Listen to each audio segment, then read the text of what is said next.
Thank you.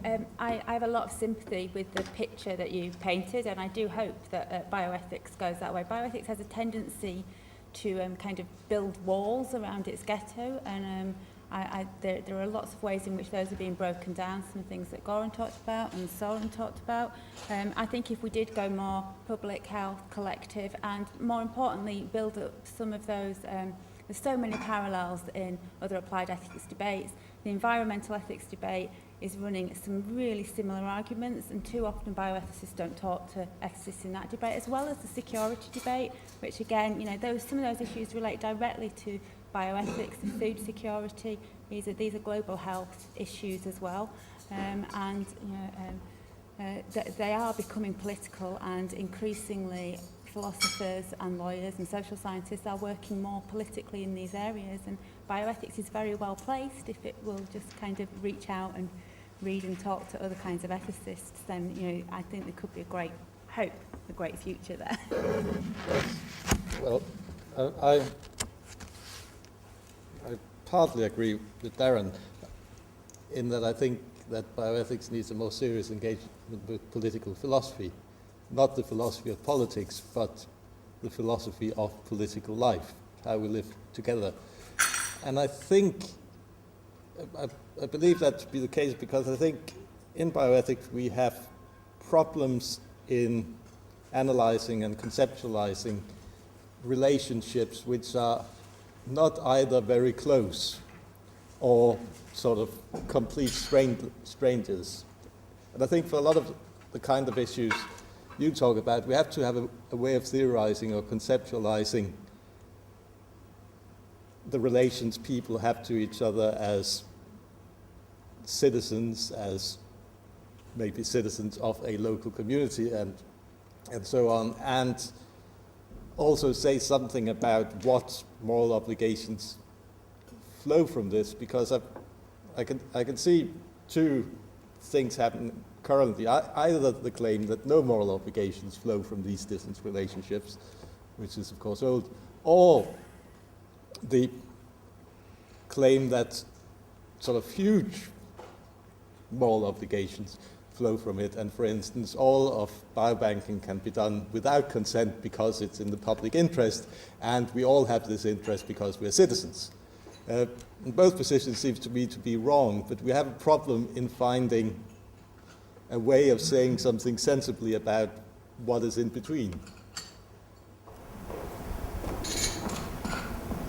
Okay, I want to change the subject a little bit, because a lot of the speakers raised issues of religion within the history of bioethics and the history of public health. And I wonder, as we look towards a more global approach to bioethics, whether we will see the notion of theology and dissident theologians, to use a phrase from one of the presentations, re-emerging within other major world religions. I kind of picture Western bioethics colonially marching across the world and then hitting resistance, but perhaps also causing those kind of Vatican II type discussions to happen or re-happen within other world religions. That's not to say that they're not happening and haven't happened already, but to actually see them re-emerge as we see things like the UNESCO declaration around bioethics, putting bioethics in a very global framework. I just wonder if the panel has any comments on that possible re-emergence relative to the globalization of bioethics. Well, I think I have two comments. The first comment is, of course, that there are very few countries in the world which are statistically secular in the sense that there is a secular majority. Most countries in the world are statistically religious.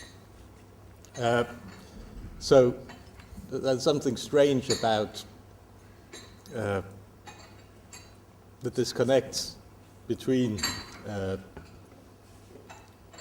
religious thinking about ethics and secular thinking about bioethics. The other thing is, of course, that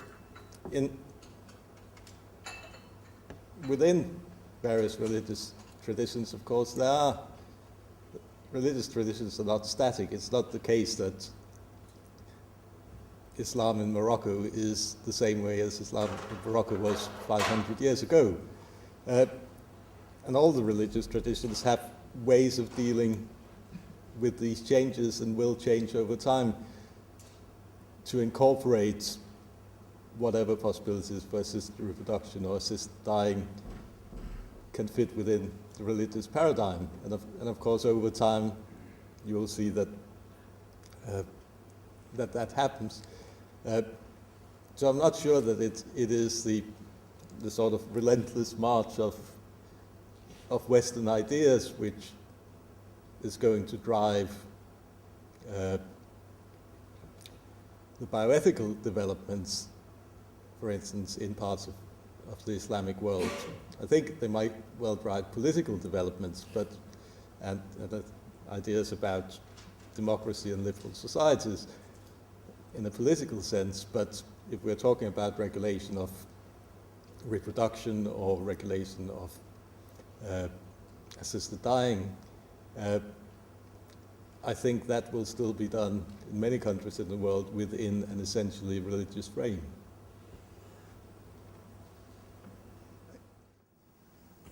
Anybody who does clinical ethics inevitably gets involved with religious beliefs, not only reproductive ethics, but at the deathbed with life-death choices.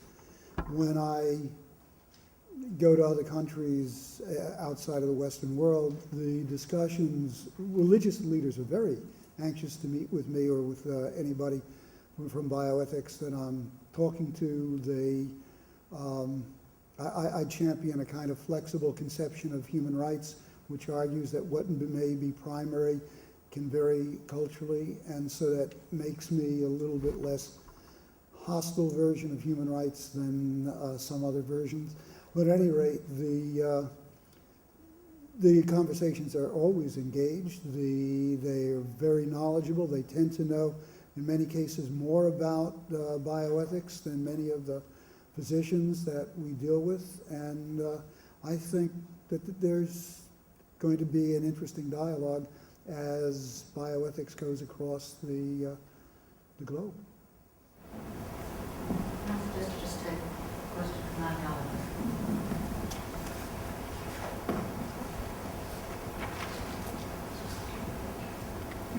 Thank you. My question is about a theoretical perspective that hasn't been mentioned this morning, and that's virtue ethics. And as you know, there's been a great deal of work in this area, including Stuart Horner's early work on the virtuous public health position.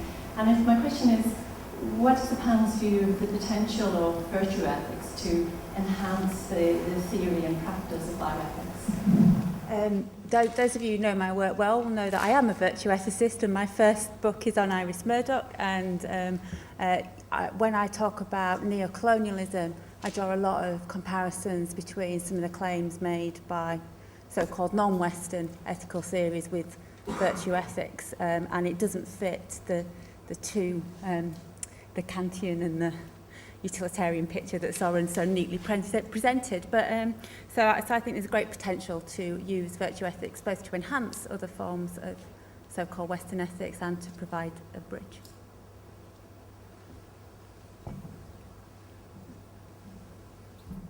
A friend of mine characterizes Tom Beecham and Jim Childress as the Borg because they are constantly assimilating all their critics. And of course, they've assimilated virtue ethics into the latest, the 6th edition. Actually, I think that happened in the 4th edition.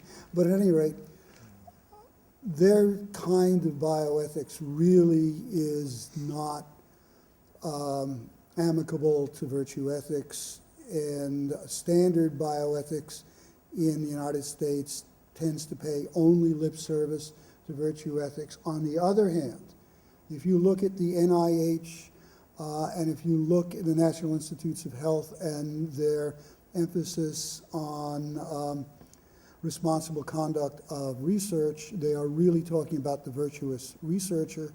If you take a look at the professional development protocols issued by the AMA or by various groups, The professional groups are emphasizing the development of a series of virtues and the caring physician and this sort of thing. So you get an interesting dichotomy in the United States between, on the one hand, the kind of official bioethics patois, which is hostile, and you take a look at what the people at the coalface in both the sciences and science education and medical education are doing when they are saying, no, we've got to develop kind of virtuous researchers and physicians. And I think that it'll play out in interesting ways. Okay, I was at a conference 10 days ago with Dan where we discussed whether punctuality was a virtue. And I think when lunch is in the room, punctuality is definitely a virtue. So I'd like to thank the panel again for that.